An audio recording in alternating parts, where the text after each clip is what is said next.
Discussion on basics of electrocardiography or ECG.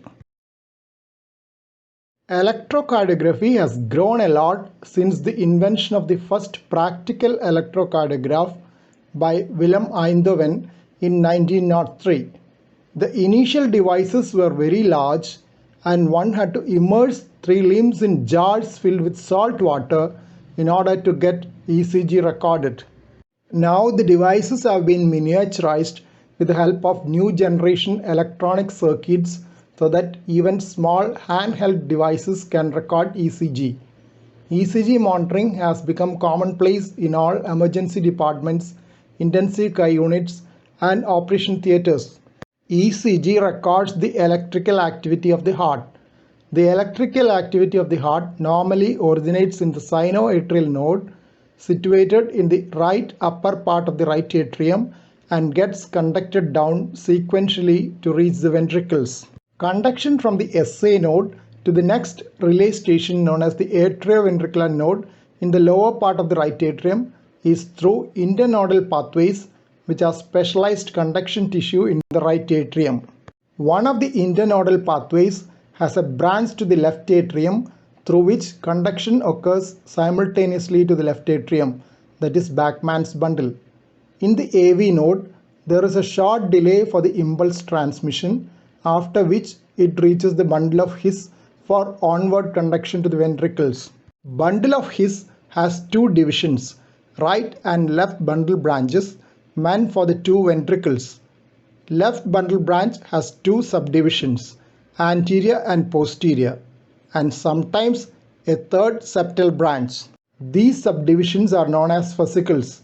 From the fascicles, conduction reaches the ventricular muscles through a branching system of Purkinje fibers.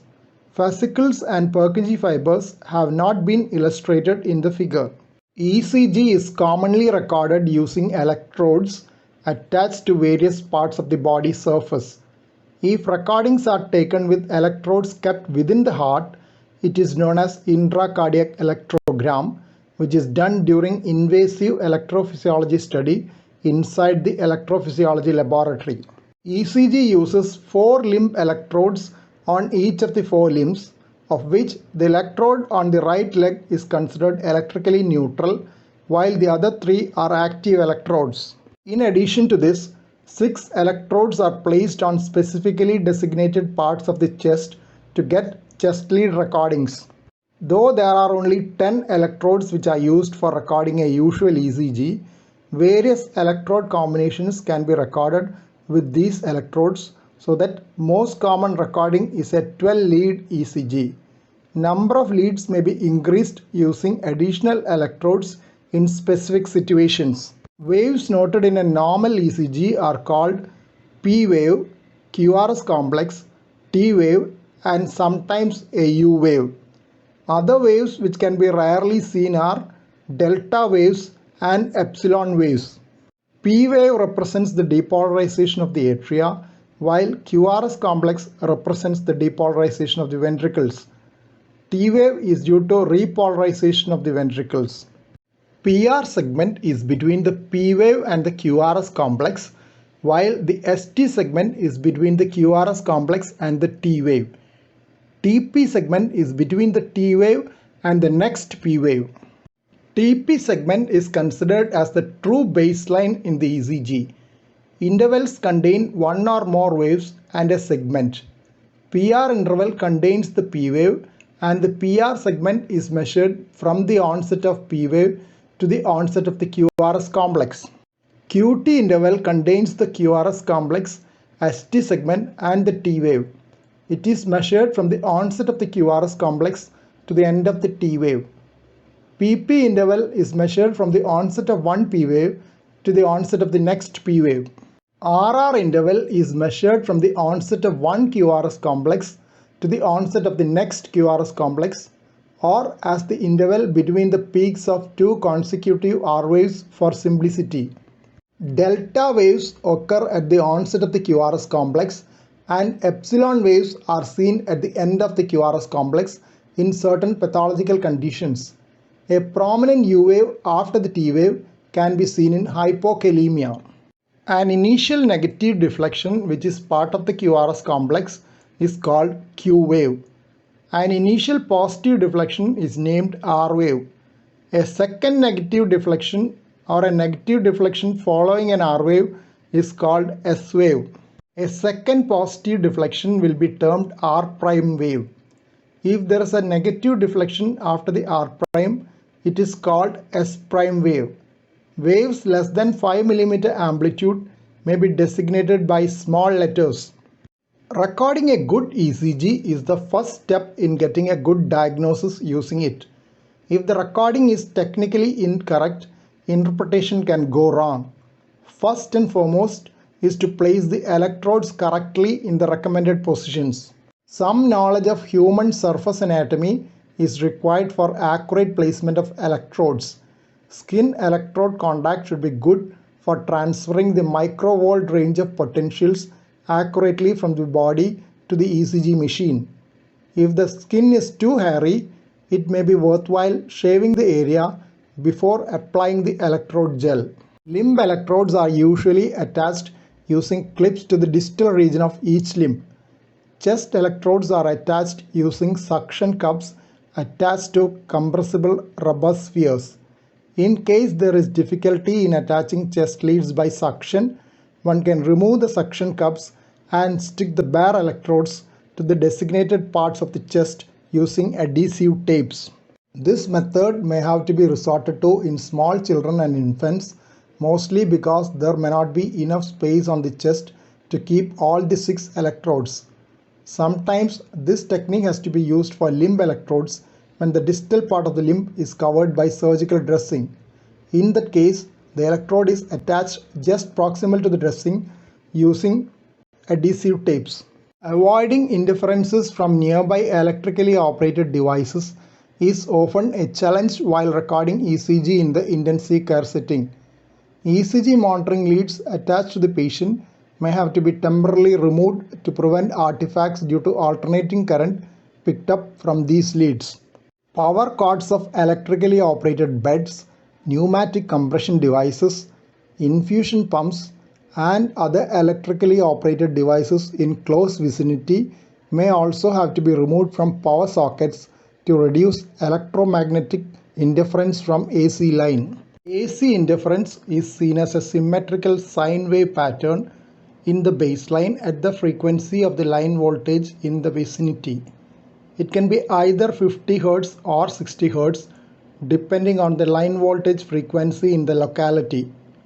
In most modern ECG machines, notch filters are used to suppress AC interference. In spite of this, AC interference may still appear in the recorded tracings if the interference is strong. In this ECG, AC interference is best noted in leads 1 and lead 3. Equally important is avoiding interference from muscle activity, electromyogram or EMG artifacts. If patient is restless or anxious, a good explanation of the procedure and pacification often helps. Warming the patient with a warmer or a blanket may be needed if shivering due to the cold atmosphere is noted. Sometimes we may have to switch off the air conditioner temporarily to make the person comfortable, especially in the intensive care unit or postoperative ward. Trauma in diseases like Parkinson's disease can also be troublesome. Sometimes coarse tremors produce artifacts resembling ventricular tachycardia. Fine tremor artifacts can even resemble ventricular fibrillation. This is more likely to be confusing while monitoring ECG in the intensive care setting, especially if the lead being monitored has low amplitude of QRS complexes. Artifacts may be severe enough to mask the low voltage QRS complexes and lead to wrong interpretation. In this ECG, V1 shows multiple small artifacts almost totally obscuring the small QRS complexes, so that at one look it mimics ventricular fibrillation. Close scrutiny with comparison with other leads enables recognition of QRS complexes within the artifacts by their timing with other QRS complexes simultaneously recorded in leads like V3, where the amplitude of the artifacts is much lower than that of the QRS complexes. In V2, certain artifacts resemble a wide QRS tachycardia. The fact that it has not affected the regular QRS rhythm in other simultaneously recorded leads indicate that these are artifacts and not a run of polymorphic ventricular tachycardia. This also illustrates the advantage of monitoring multiple leads simultaneously while observing for arrhythmias. In this case, a single lead V1 monitoring could lead to initiation of CPR if one is not vigilant enough to follow the regular pre-CPR sequence for identification of cardiac arrest before initiating chest compressions. Similarly, monitoring of V2 could lead to an inappropriate shock, external DC shock being delivered. This ECG shows artifacts due to tremor resembling a ventricular tachycardia. The upper panel shows artifacts resembling a wide QRS tachycardia, and the lower panel shows the ECG with same leads when the tremor was not severe. The spikes of the QRS complexes marked by blue arrows can be seen at regular intervals even when the tremor artifacts are strong. Similar artifacts can sometimes be seen on the cardiac monitor during chest physiotherapy due to the movement artifacts picked up by the chest electrodes. Occasionally, unilateral tremor may produce artifacts only in leads involving that particular lip, while it may be absent in other ECG leads. Artifacts resembling wide QRS tachycardia can lead on to inappropriate shocks in an ICU setting. This can be avoided by physically checking the pulse every time an arrhythmia is detected and therapy planned. In small children, sedation may often be required before recording ECG, as they are sometimes anxious about the leads being connected. Alternate method is recording an ECG during natural sleep. ECG machines have a high pass filter which passes frequencies above it and a low pass filter which passes frequencies below it to the ECG amplifier. Low pass filter is meant for filtering out high frequency interferences like muscle artifacts, and high pass filter for respiratory fluctuation in baseline. In addition, there is a notch filter for line voltage, usually set at 50 or 60 Hz depending on the frequency of the alternating current in the locality. When the notch filter is disabled, alternating current interference will become prominent and baseline becomes very wide with 50 Hz sine wave interference as shown above. Usually for reducing artifacts, default setting of filters is 0.08 to 40 Hz. When a permanent pacemaker has been implanted, too low setting of low pass filter can make the pacing artifacts almost invisible.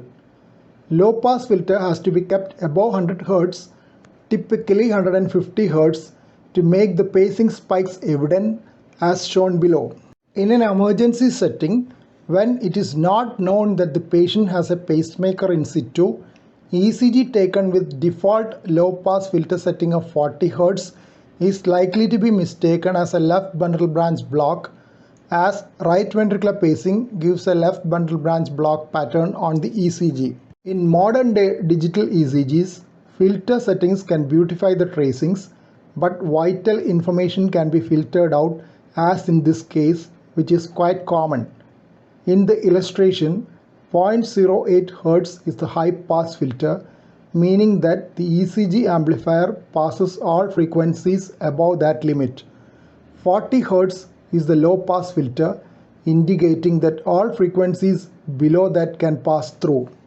Pacemaker spike, also called pacemaker artifact or pacemaker stimulus, being a high frequency signal, is effectively filtered out by the above filter setting.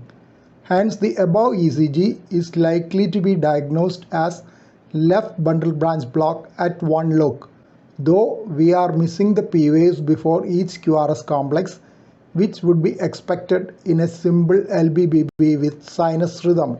The pacemaker spikes are easily seen when the same ECG is repeated with a change in the low pass filter to 150 Hz.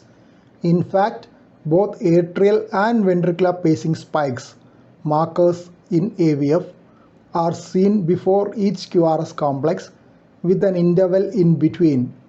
Hence, this person has a functioning dual-chamber pacemaker in situ. The paced P waves are of low amplitude and hardly visible, or it could be lack of an atrial response to atrial pacing or atrial capture failure. Arm lead inversion. Right arm lead placed on the left arm and vice versa can be recognized by inverted P waves, negative QRS and T waves in lead 1. The same pattern can be seen in true dextrocardia as well. In true dextrocardia, the chest electrodes will not show the usual progression of R waves.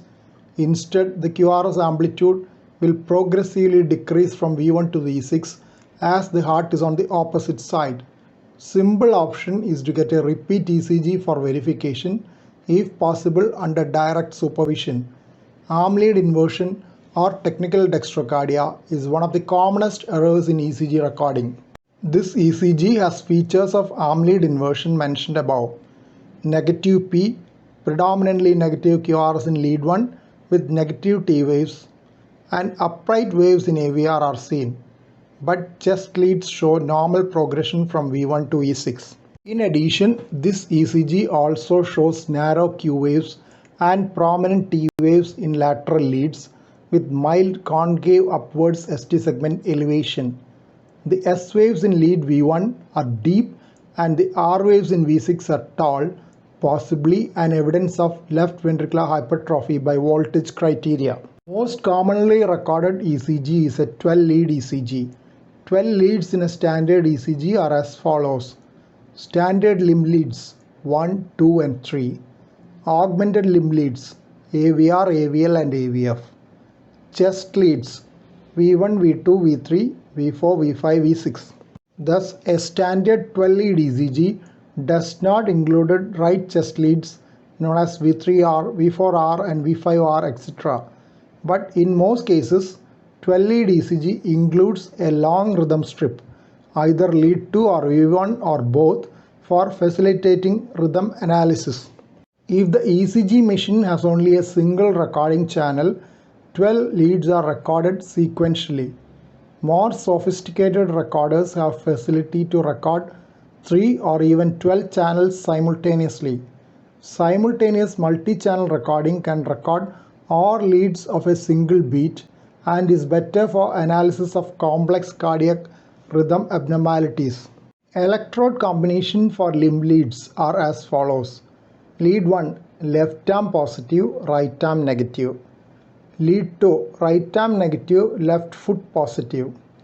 Lead 3, left arm negative, left foot positive. Diagram illustrating the positive and negative poles of the 3 standard limb leads. Note that right arm is negative for leads 1 and 2. Left foot is positive for leads 2 and 3. Unipolar limb leads are derived using the limb lead electrode potentials.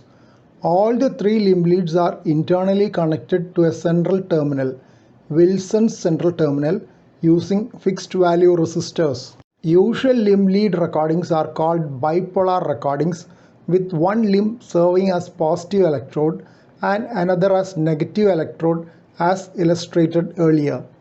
Unipolar recordings are obtained by taking the limb electrode as positive and central terminal as negative. Unipolar limb leads are called VR, VL and VF depending on whether the positive electrode is at the right arm, left arm or left leg. Voltages of these recordings can be augmented by disconnecting the connection to the corresponding limb electrode from the central terminal, causing almost 50% increase in the amplitude of the recordings. The augmented limb leads thus generated are called AVR, AVL and AVF. Augmented limb leads were described by Goldberger in 1942.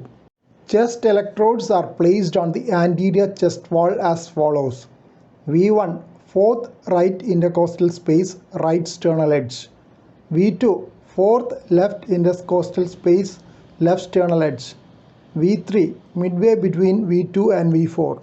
V4, 5th left intercostal space, mid clavicular line.